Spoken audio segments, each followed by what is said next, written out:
welcome to the Fancy Fashion Blog. We're sitting here with Victoria Liggins, one of Miss Arizona's top 10 finalists. How are you? Doing good. Great. Thank you for interviewing with us. So Absolutely. we just kind of wanted to get your take on modeling and fashion. You know, this is what the blog is kind of all about. So we just kind of wanted to touch your bases on a few of those issues. So let's start this out with, how did you get started? Well, I was working at a shoe store at the time, and a girl came in who was from the Ukraine, and she was a fashion photographer, but she mainly shot, I believe, for her personal book. Okay. And she just thought that I looked interesting, so she invited me over to her home, and we shot that day, or no, not that day, a couple weeks after that, and I brought my sister and my mom with me to sign up on all my releases. How old were you? I was 16 at the time. So you were new. Okay. Yeah, and I didn't know anything about my positioning, how I was supposed to look, or any angles or anything. I just came at it and tried, and that's it. Awesome. Well, that sounds exciting, because you know there's a lot of girls out there and they start at that age, you know. So this takes me to another issue that was brought to my attention. They have something called fashion, modeling injustice is what it's called. So have you ever experienced that? Does it exist? I mean, what's your take on it? Absolutely. I've had modeling injustices for my pay, my nationality, me not being too small, not being small enough. And at that time, I believe I was like at least around a little bit under 100 pounds. So I wasn't, but I was a little curvy, so I held my weight in different areas. And a lot of the clothes I couldn't wear, a lot of things I could not be a part of because of that. And then also I've had people approach me, photographers, sexually. And with me being young, it was different. Yeah. Okay. So these are some of the things that one would experience, But for a beginner, what advice can you give them to kind of not fall victim to this? How can they best avoid something happening to them? Which, we're not, as a person, we're probably not going to be able to avoid everything. But, what can you tell them to just kind of watch out for?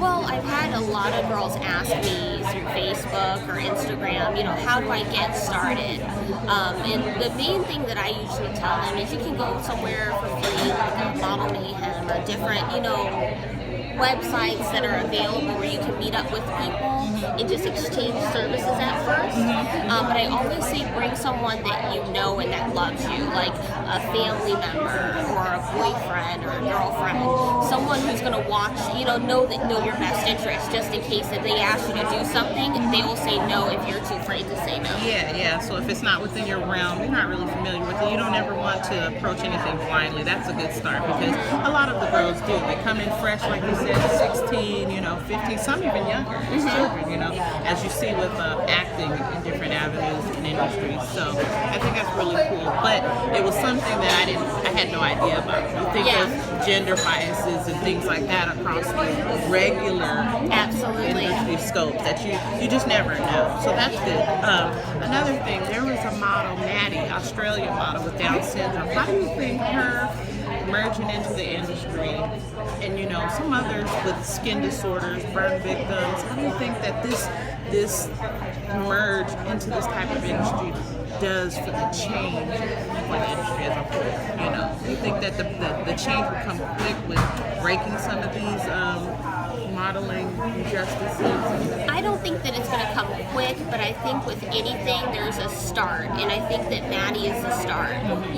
With the girls who have like the vitiligo and the burn victims and other disorders, they're starting to come out and start these things and get more exposure and self-confidence with it. And I can see them definitely in print magazines and stuff, which is awesome. Yeah, it has to start somewhere. It does. So I think that's awesome. I have a few photos and a few articles that I've read just mentioning these few things, and it makes you wonder, how are they being treated? You know what I mean? So just for you to know and to come in blindly and not understand these things was the whole key.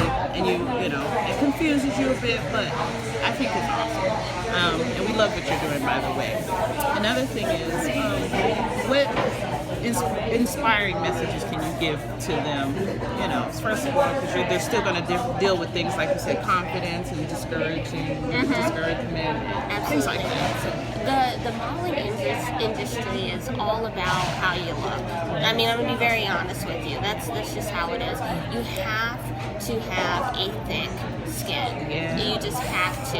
And even if you don't, you go and you cry and you pick yourself back up. That's pretty much how it is. Like, there was a quote that I pretty much live my life by, and it's you could be the ripest and the most juiciest peach, but there's always going to be someone who does not like peaches. That's a You know, good one. I mean, seriously, and that's how it is with life. I mean, going into any industry, there's always going to be somebody who's not going to like you. That's awesome. So you have to just move on and find somebody who does. Awesome. That's awesome.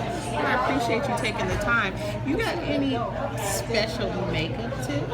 Any well,